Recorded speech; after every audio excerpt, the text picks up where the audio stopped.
స్తోత్రాలు వేయించేసిన ప్రతి ఒక్కరికి ప్రభు రక్షకుడు యేసుక్రీస్తు ప్రశస్తమైనటువంటి నామంలో మరొకసారి వందనాలు తెలియజేస్తా ఉన్నాను. దేవుడు మిమ్మల్ని మీ కుటుంబములను బహుగా దీవించి ఆస్వాదించుగాక.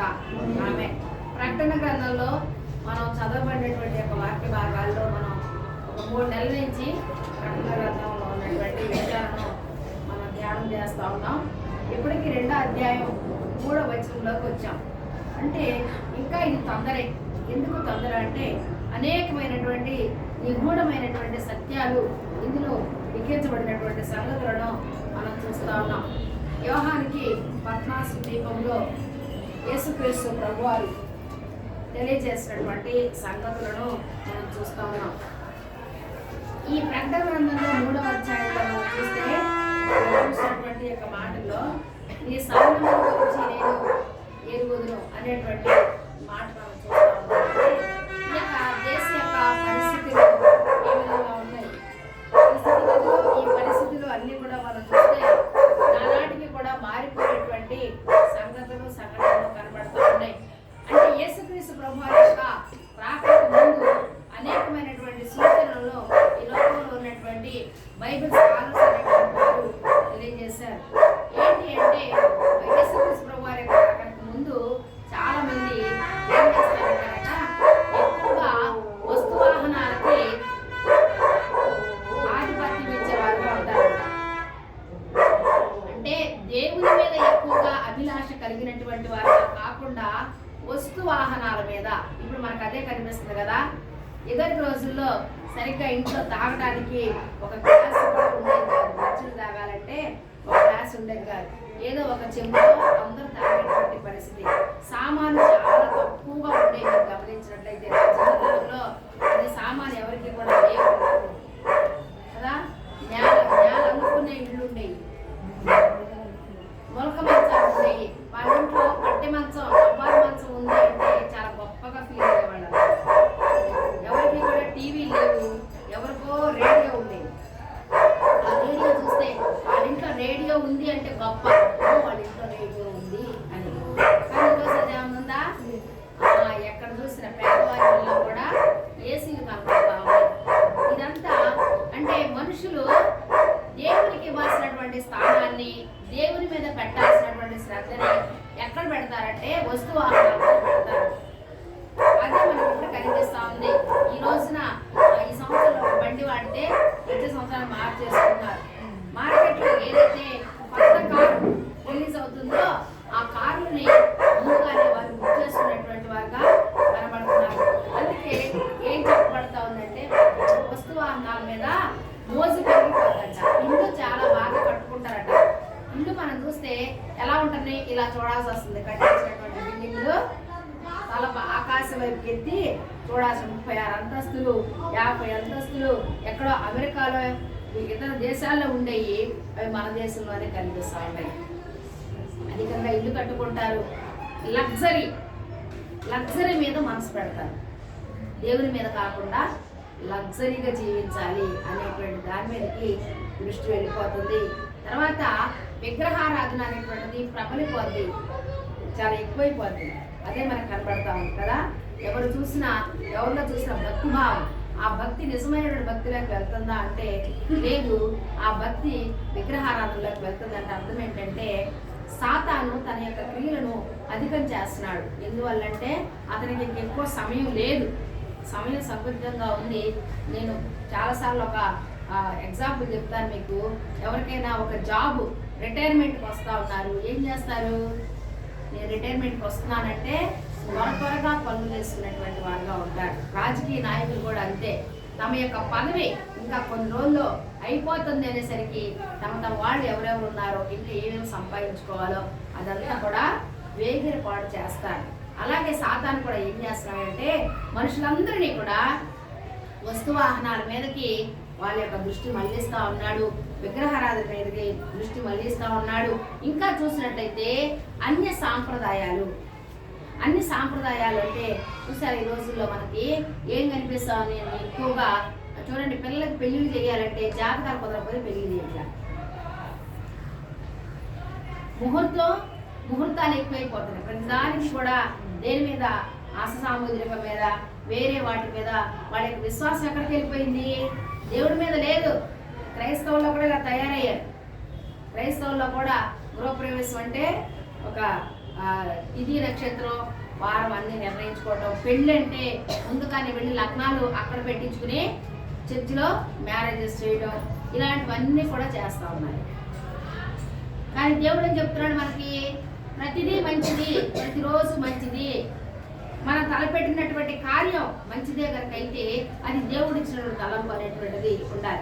ఇంకా చూస్తే సంఘం ఆయన కుడి చేతిలో ఉంది అనేటువంటి చెప్పబడతా ఉంది. దేవునికి స్తోత్రం.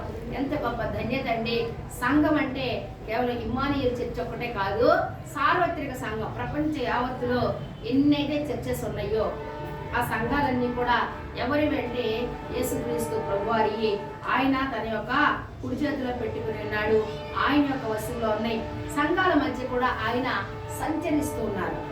ఆయన సంచరిస్తూ పైకి కిందకి తిరుగులాడుతున్నారట. పైకి కిందకి అంటే అర్థం ఏంటి అంటే, మన గ్లోబ్ కనుక చూసినట్లయితే గ్లోబ్ లో చూస్తే కొన్ని దేశాలు పైన ఉంటాయి, కొన్ని దేశాలు కింద ఉంటాయి. మనం భారతదేశంలో ఉన్నాము.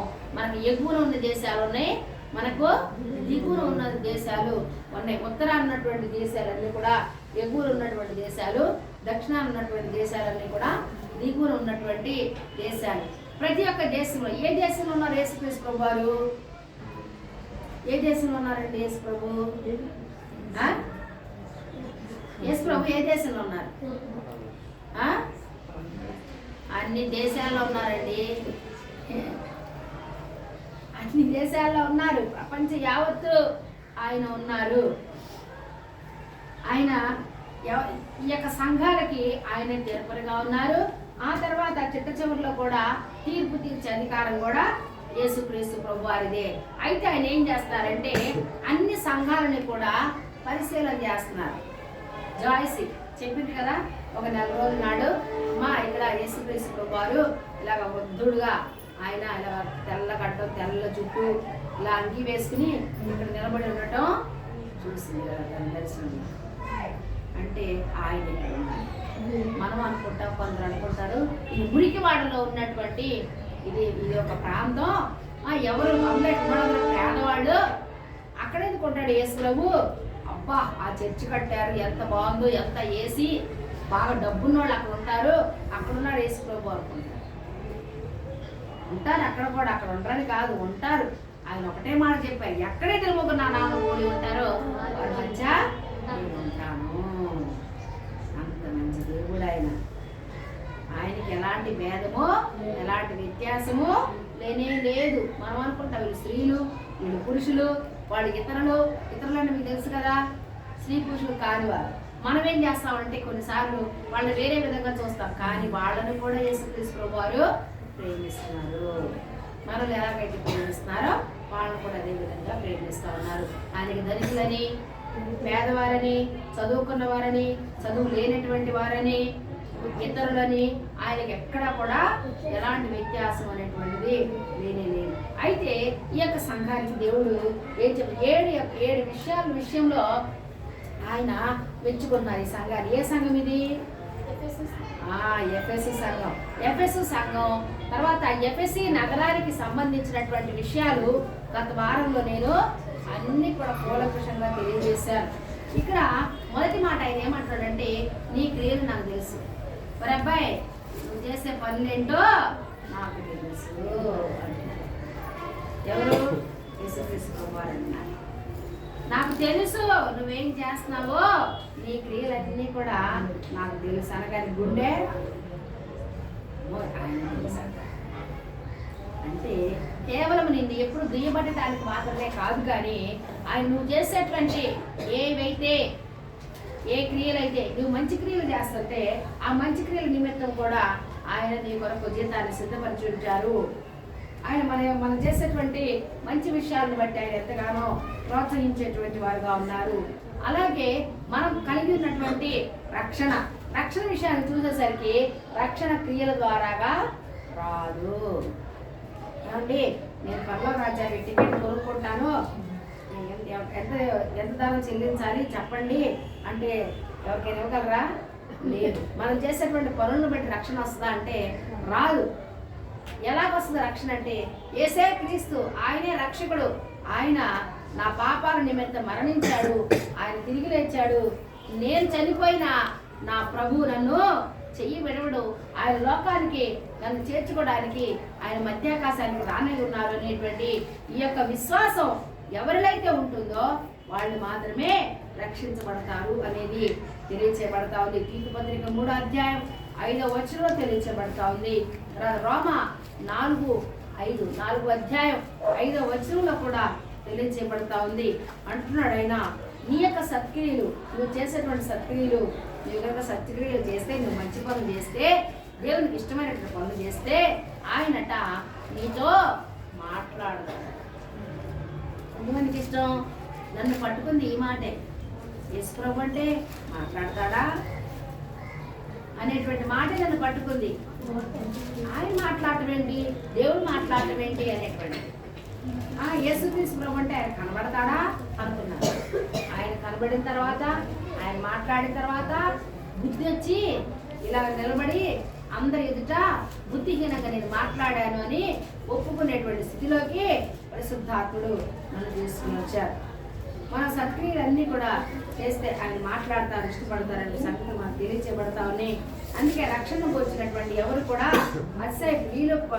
అతిశయించుట వీలు కాదు అనేటువంటిది ఎఫెసీయులకు రాసిన పత్రిక 2వ అధ్యాయం 8వ వచనం మరియు 9వ వచనంలో స్పష్టంగా తెలియచేయబడతా ఉంది. ఆ తర్వాత తీతుకు రాసిన పత్రిక 1వ అధ్యాయం 16వ వచనంలోను మరియు ఎఫెసీయులకు రాసినటువంటి పత్రిక 5వ అధ్యాయం 19వ వచనం. వీటన్నిటిని కూడా మీరు రాసుకోండి. ఇంటికి వెళ్ళిన తర్వాత ధ్యానం చేయాలి. ఇంటికి వెళ్ళినాక మీరు పుస్తకాలు ఎప్పుడైతే ఇక్కడ బైబిల్స్ ఇలా క్లోజ్ చేస్తారో మళ్ళీ ఎప్పుడు ఓపెన్ చేస్తారంటే మళ్ళీ బైబిల్ ఇక్కడికి వచ్చిన తర్వాత బైబిల్ ఓపెన్ చేస్తున్నారు. కానీ మీరు ఇంటికి వెళ్ళిన తర్వాత మీరు దీనికంటే ముందు, అంటే ఈ శరీరానికి ఆహారం ఇవ్వటం కంటే ముందు ఆత్మకి ఆహారం ఇవ్వాలి. ఈరోజు వాక్యం ఏం విన్నాం, దేవుడు నాతో ఏం మాట్లాడాడు, చెప్పండినటువంటి రిఫరెన్స్లు ఏంటి అని అన్నీ మనం తరచు చూసుకున్నట్లయితే మన జీవిత కాలంలో ఈ యొక్క వాక్యాన్ని మరవకుండా ఉంటాం. ప్రభు అంటున్నాడు, నీ క్రియలు నాకు తెలుసు. ఎలాంటి క్రియలు అవి మంచివైనా సరే, అవి చెడ్డమైనా సరే ఆయన ఏం చేస్తారట, నువ్వు మంచి పనులు చేసినటువంటి వాటికి బహుమానం ఉంటుంది. నువ్వు ఏదైతే చెడ్డ పనులు చేసావో ఆ చెడ్డ పనులకి శిక్ష ఖచ్చితంగా ఉంటుంది. చాలా మంది అనుకుంటారు కదా లోకంలో, యేసుక్రీస్తు ప్రభువుని నమ్మితే వీళ్ళకి ఎలాంటి ఇది లేదు, వీళ్ళు పాపాలు చేసేస్తారు, క్షమించమని అడుగుతారు అనుకున్నారు. పాపం అమాయకులు కదా వాళ్ళు, వాళ్ళకి తెలియదు. కానీ యేసు ప్రభు తాట తీస్తారు. మనం మంచి చేస్తే దాని దగ్గర దీవెన ఆశీర్వాదం ఇస్తాడు. మనం చెడ్డ పనులు చేస్తే దాని తాలూకా శిక్ష. మన పిల్లలు చెడ్డ పనులు చేస్తూ ఊరుకుంటామా? ఒట్టికేస్తాం ఒకటి. అలాగే దేవుడు మరి ఎక్కడికి వెళ్తే లక్ష్యం అంటే దేవుని ఎదురు నుంచి వచ్చింది మనకి. తర్వాత అంటున్నాడు, నీ క్రియలు నాకు తెలుసు అంటే, నీ క్రియలు తెలిసినటువంటి దేవునికి నీ కష్టం కూడా తెలుసు.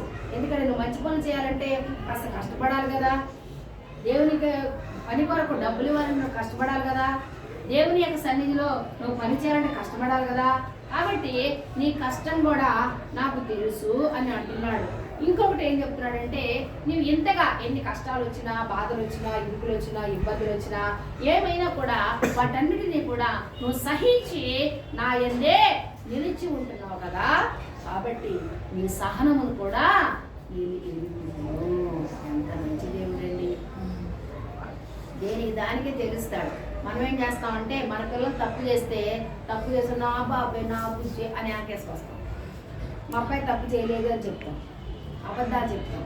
కానీ దేవుడు అలా చేయడు. శిక్షించటం అది పిల్లలకి మంచిది. నీ కుమారుడు మాట వినకపోతే బెత్తం పట్టుకోమని చెప్తాడు. నేను ఇంటికి ఏడ్చుకుంటా వచ్చి స్కూల్లో చిన్నపిల్లప్పుడు ఏడ్చుకుంటా వస్తే ఎందుకు ఏడుస్తామంట, పలానా వాళ్ళు కొట్టారు అని ఏడుస్తే మా నాన్నగారు అనేవారు, నువ్వేం చేసావు వాళ్ళు కొట్టారని. నేనేం చేయను. నువ్వేం చేయవు నాకు కొట్టారా అని ఇంటికి వచ్చాక 2 వేసేవాళ్ళు. అక్కడే మర్చిపోయి రావాలి, అంతేగాని అది ఇంటి దాకా మోసుకొచ్చావా, నువ్వేం చేయకపోతే వాళ్ళు ఎందుకు కొట్టారు, నువ్వేది అని ఉంటావు అని వాళ్ళు కొట్టుంటారు. అప్పటి నుంచి పితృలు ఇంటికి మోసుకొని రావడానికి భయం వేసేది. అలాగంటే పితృలు అంటారు కదా, వాళ్ళ ఇంటికి రావడానికి భయం వేసేది. మా తండ్రి శిక్షించేవారుగా ఉండేవారు. నాన్నగారు మాట కూడా తప్పుగా మాట్లాడుతూ ఒప్పుకునేవారు కాదు. పెద్దవాళ్ళని ఏంటి అని మాట్లాడటం, ఏకవచనంతో మాట్లాడటం, వాళ్ళు వచ్చిన తర్వాత నమస్తే చెప్పకపోవడం, ఇలాంటివి చేస్తే కూడా మాకు పనిష్మెంట్ ఉండేది. అందువల్ల ఒక మంచి క్రమశిక్షణలో పెరగలిగాం. మన దేవుడు కూడా అంతే, ఆయన క్రమశిక్షణలో పెట్టేటువంటి దేవుడు. నువ్వు ఇష్టానుసారంగా నువ్వేం చేసినా పర్లేదు అబ్బాయి, నీ ఇష్టం, ఈ లోకంలో నచ్చినట్టుగా తిరుగు, నా దగ్గరికి రా, ఏ పర్లేదు ఎందుకు క్షమించేస్తాను అనే దేవుడు కాదండి. లోకంలో వాళ్ళు అలాగ అనుకుంటున్నారు. యేసుక్రీస్తు వారు తెలియని వారు అలాగ అనుకుంటున్నారు. అలాగే మరి అలాగైతే యేసు ప్రభువులోకి ఎందుకు రావాలి అనేటువంటి డౌట్ రావచ్చు. యేసు ప్రభువులు రాకపోతే ఉన్నటువంటి డేంజర్ ఏంటంటే, నువ్వు యేసు ప్రభువులోకి వచ్చావు, తప్పు చేసావు, ఆ తప్పుడు దగ్గర శిక్ష అనిపిస్తావు, ఆ శిక్ష వేసి నిన్ను పరలోకానికి తీసుకెళ్తాడు. కానీ లోకంలో ఉన్న వాళ్ళకి, యేసుక్రీస్తు ప్రభువులోకి రాని వాళ్ళకి ఈ వెసులుబాటు లేదు. వాళ్ళు తప్పులు చేసినా, పాపాలు చేసినా పర్వాలేదులే అని అనుకోవడానికి లేదు. ఆయన శిక్షించి నరకాన్ని పంపించేస్తాడు. ఎందుకు? అసలు పాపాలే క్షమించబడలేదు. యేసు ప్రభువులో రావడం మంచిదే కదా, పాపాలు క్షమించబడతాయి. పాపాలు చేయడానికి ఒక టికెట్ కాదండి, పాపాలు చేయడానికి నీకు ఒక పర్మిషన్ లెటర్ కాదండి. యేసుక్రీస్తు ప్రభువుని నమ్మడం అంటే, యేసుక్రీస్తు ప్రభువుని నమ్మడం అంటే పాపాలు క్షమిస్తాడు. మనకు భయం ఏదా? మనం పాపం చేయాలంటే భయం ఏదా? మనం తప్పు పాడాలంటే భయం ఏదా? ఖచ్చితంగా భయం వేస్తుంది. అమ్మో దేవుడు ఉన్నాడు, దేవుడు చూస్తున్నాడు అనేటువంటి భయం కలిగి అందులో నుంచి రిపెంట్ అవుతావు. తర్వాత ఏం చేస్తావు? బాధ అనిపించి, అయ్యో నేను ఎంత బుద్ధిహీనమైన పని చేశానని ప్రభు యొక్క పాదాలు పట్టుకుని ఏడ్చి క్షమాపణ చెప్తాం. అలాగని ప్రతిసారి పాపం చేసి క్షమాపణ చెప్పి, పాపం చేసి క్షమాపణ చెప్తే ఆయన అంటున్నాడు, కుక్క తిరిగి తన వాంతికి తిరిగినట్టు అంటున్నాడు. కుక్కలో అంటున్నాడు.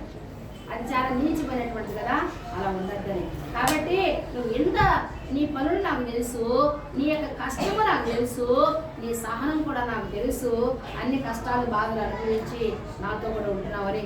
అయితే ఇంకొక విషయం చూసినట్లయితే, నీవు దుష్టత్వాన్ని చూసి సహించేవాడు కాదు అన్న విషయం కూడా నాకు తెలుసు అన్నాడు కదా. చెడుతనములకు నీ యొద్ద చోటు లేదు, డాంబికులు నీ యొద్ద నిలవలేరు అని కీర్తనాకారుడు గానం చేశాడు.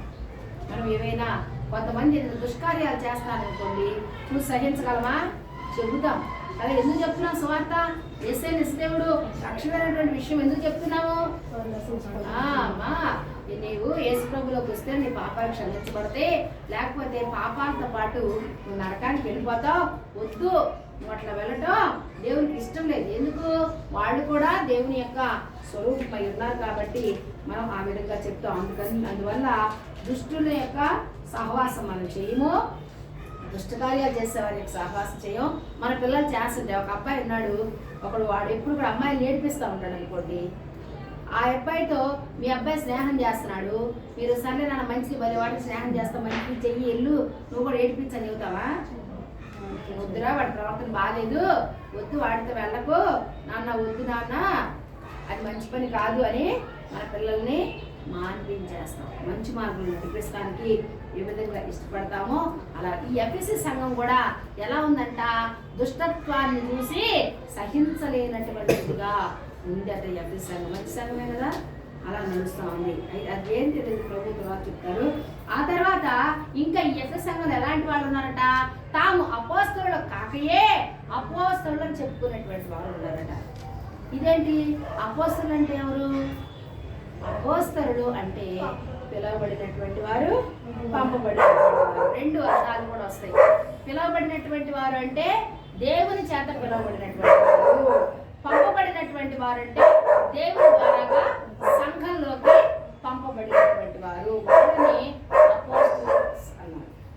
అపోస్తలులు పంపబడిన వారు, దేవుని చేత పంపబడినటువంటి వారు. కానీ కొందరు వస్తారట, దేవుడు మమ్మల్ని పంపించాడు, దేవుడు మీకు ఇది చెప్పమన్నాడు అని లేనిపోని దర్శనాలు చెప్పేవారుగా ఉంటారు. కొందరు లేనిపోని మాటలు చెప్తారు వాళ్ళు. పంపబడినటువంటి వారు కాదు. అది మనం గ్రహించాలి. వీళ్ళు దేవుని చేత పంపబడ్డారా, లేదంటే వీరందరూ వీళ్ళే వచ్చారా, వీళ్ళు చెప్పేటువంటి ప్రవచనం నిజమైనటువంటిదేనా, సరైనటువంటిదేనా, లేదంటే నన్ను మభ్యపెట్టేటువంటిదిగా ఉంటా ఉందా అనేటువంటిది ఖచ్చితంగా తెలుసుకోవాలి. అలా తెలుసుకోవాలంటే ఏం కావాలి మనకి? వివేచన జ్ఞానం అనేటువంటిది కావాలి. ఈ వివేచన వరం ఎక్కడి నుంచి లభిస్తుంది అంటే దేవుని యొద్ద నుండి లభిస్తుంది. మనం అడగాలి, ప్రభువా వీరిలో ఎలాంటి ఆత్మ పనిచేస్తా ఉంది, వీరిలో నీ యొక్క ఆత్మ పనిచేస్తుందా, లేదంటే వేరొక ఆత్మ పనిచేస్తా ఉందా, నాకు చెప్పేటువంటి ఈ యొక్క ప్రవచనం నిజమైనటువంటిదా కాదా అనేటువంటిది కూడా మనం తెలుసుకోవాలి అని అంటే మనం మొదటిగా దైవ ఆత్మ కలిగినటువంటి వారంగా ఉండాలి. వివేచన వరం కలిగినటువంటి వారంగా మనం ఉండాలి. 5 సంగతులు చెప్పాడు. మొదటిది ఏంటి? నీ క్రియలు నాకు తెలుసు, నీ చేసే పనులేంటో నాకు తెలుసు. రెండేమంటున్నాడు? నేను నీ కష్టాన్ని తెలిసి ఉన్నాను, నీ కష్టము నేను ఎరుగుదును. మూడవది నీ సహనం ఏంటో నాకు తెలుసు. 4వది నీవు దుష్టత్వాన్ని చూసి సహించేవాడు కాదు. 5వది అపోస్తలుడు కాకయే తాము అపోస్తలుడు అని చెప్పుకునేటువంటి వారిని నువ్వు ద్వేషిస్తున్నావు ఎఫెసు సంఘమా, వెరీ గుడ్ అని ప్రభు అంటున్నాడు. ఆ తర్వాత చూస్తే 6వదిగా సహనం కలిగి ఉన్నటువంటి సంఘంగా ఉంది.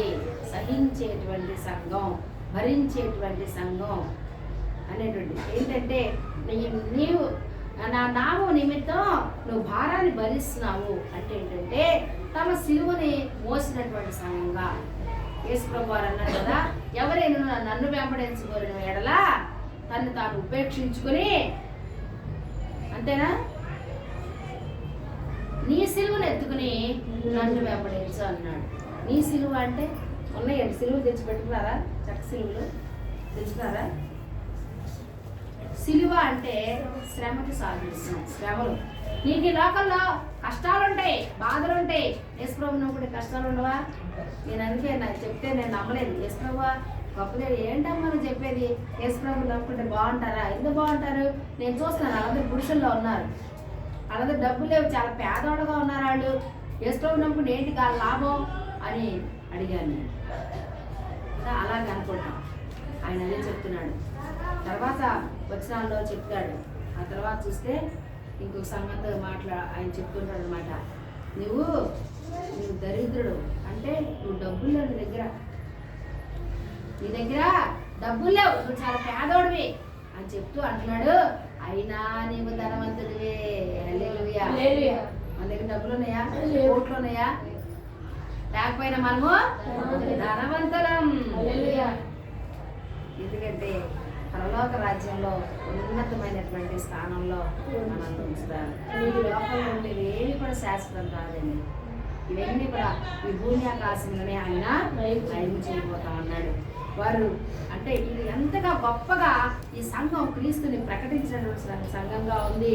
తర్వాత క్రీస్తు కన్యక గర్భాన్ని పుట్టాడని వాళ్ళు నమ్మినటువంటి వారుగా ఉన్నారు. క్రీస్తు యొక్క దేవత్వాన్ని కూడా వారు నమ్మారు. అవును, ఈయన దైవ కుమారుడే అనేటువంటి సత్యాన్ని వాళ్ళు గ్రహించగలిగారు. అలాగే క్రీస్తు త్యాగం, ఆయన మరణము, ఆ మరణం ఉన్నటువంటి ఆ యొక్క శ్రమలు, వాటన్నిటినీ కూడా ఎరిగి ఉన్నటువంటి సంఘంగా ఉంది. సంఘం గుర్తెరగాలి. నిజమే, యేసుక్రీస్తు ప్రభువారు నన్ను బట్టే ఆయన శ్రమలు పాలయ్యారు, ఆయన ఇబ్బందులు పాలయ్యారు అనేటువంటిది తెలుసుకుని ఆయన నామందు విశ్వాసం ఉంచిన సంఘంగా సంఘం ఉంది. అయితే నీలో ఈ విశ్వాసం ఉందా అనేది దేవుడు ప్రశ్నిస్తా ఉన్నాడు. చివరిగా 7వ చూసినట్లయితే మరి ఇంత చేసినా ఇంత భారం భరించినా అది ఏం జరిగిందంట? దానిలో శక్తి తగ్గలేదట. శక్తి తగ్గలేదు. ఏమైంది? ఏమంటున్నాడండి? నీవు అలయలేదు. ఎంత మంచి మాట అండి. నువ్వు అలసిపోలేదు. అలసిపోతే చాలా అలసిపోయాను, నీరసం వచ్చింది అని సతికిలు పడిపోతాం. కానీ ఆయన చెప్తున్నాడు, అయినా నువ్వు శక్తితోనే ఉన్నావు, అయినా నువ్వు బలముతోనే ఉన్నావు. ఏ శక్తితో తెలుసా? దేవుడు ఇచ్చినటువంటి శక్తి, దేవుడు ఇచ్చినటువంటి ఆయన యొక్క ఆత్మ బలంతో ఉన్నామని చెప్తుంది. ఇంతవరకు కూడా మర్చిపోయి ఇప్పుడు అలయలేదు అని అంటున్నాడు. ఎందుకంటే వాళ్ళు పనిని బట్టి అలలేదట, అది పనిలో అలసట కాదట. ఆ అలసిపోవటం అనేటువంటిది ఎలాంటిదంట, పని బట్టి అలసట కానీ పనిలో అలసట కాదు అని చెప్పబడతా ఉంది. క్రీస్తు యొక్క పునరుద్ధానం మొదలుకొని 100 సంవత్సరాల వరకు కూడా ఈ 7 సంగతులు, మంచి లక్షణాలు ఈ సంఘానికి ఉన్నట్లుగా మనం చూస్తున్నాం. ఎఫ్ఎస్సి సంఘంలో ఎంత ఘోరమైన పరిస్థితులు ఉన్నాయండి. ఎఫ్ఎస్సి సంఘం కాదు, ఎఫ్ఎస్సి పట్టణంలో ఎలాంటి ఘోరమైనటువంటి పరిస్థితులు ఉన్నాయి. అంతా కూడా అర్థమేది కదా. అక్కడ ఉన్నటువంటి గుళ్ళు, వాళ్ళకు ఉన్నటువంటి వ్యాపారం అంటే అది వ్యాపారంలో పడిపోలేదు, విగ్రహాల వైపు తిరగలేదు, అంత నిక్కచ్చిగా ఉన్నటువంటి సంఘంగా ఉంది. మన చుట్టుపక్కల కూడా మనకు కూడా ఉన్నటువంటి వ్యాపారాలు చూసో, మనకు ఉండేటువంటి లాభాలు చూసో వాటి వైపుకి మళ్ళుకోవటం కాదు, కానీ ప్రభు వైపుకే మనం ఉండాలి అనేటువంటిది దేవుని యొక్క వాక్యం తెలియజేస్తుంది.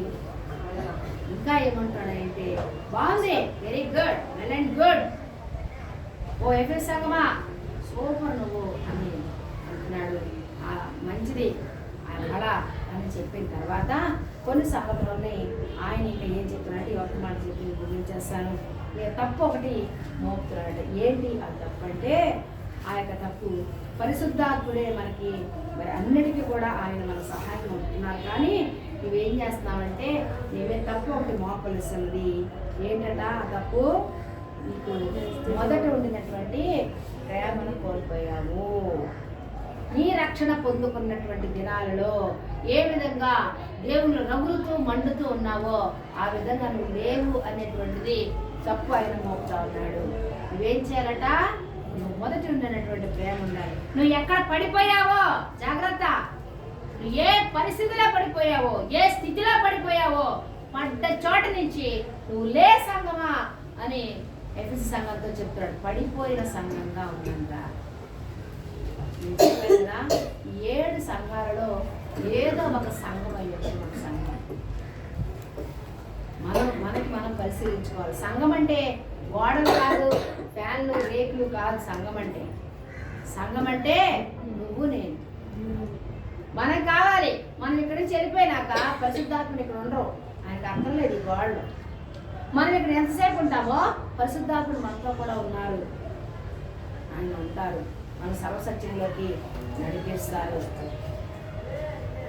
అంటున్నాడు. నిన్ను తప్పు ఒకటి మాత్రం పడిపోయావు. నువ్వు ఎక్కడ పడిపోయావు? భక్తిలో పడిపోయావు. ఏ స్థితిలో పడిపోయావో? ప్రార్థనలో పడ్డావా? వాక్యం చదవటంలో పడ్డావా? సాక్ష్యం చెప్పడంలో పడ్డావా? దేవునికి సన్నిధి క్రమంగా వెళ్ళటంలో పడ్డావా? ఎక్కడ పడ్డావు? లే అని చెప్తున్నాడు ప్రభు. నువ్వు లేచి మరలా మొదటి స్థితిని నువ్వు తెచ్చుకోవాల్సినటువంటి పరిస్థితి ఉన్నది. నికోలాయిదుల బోధను అయినా నువ్వు నికోలాయిదుల యొక్క బోధను నువ్వు విసర్జిస్తావు. నికోలాయిదులు ఎవరంటే అహంకారం కలిగినటువంటి, గొప్పలకి పోయేవాడు. అది దేవునికి నచ్చదు. అహంకారం దేవునికి ఇష్టం ఉండదు, గొప్పలకి పోవడం కూడా దేవునికి ఇష్టం ఉండదు. ఎప్పుడు కూడా తగ్గింపు స్వభావం కలిగినటువంటి వారంగా ఉండాలి, తగ్గించుకుని ఉండాలి. మనం ఎంతగా తగ్గించుకుంటామో అంతగా ప్రభు మనల్ని లేవనెత్తుతాడు. చెవిగలవాడు వినుగాక అనేటువంటి మాట ఎందుకు వెలుగుతున్నాడంటే, చెవిగలవాడు ఆత్మ సంఘంలో చెప్పుతున్న మాట వినుగాక, జయించే వారికి దేవుని పరదేశంలో ఉన్న జీవ వృక్ష ఫలములను నేను పూజింపను.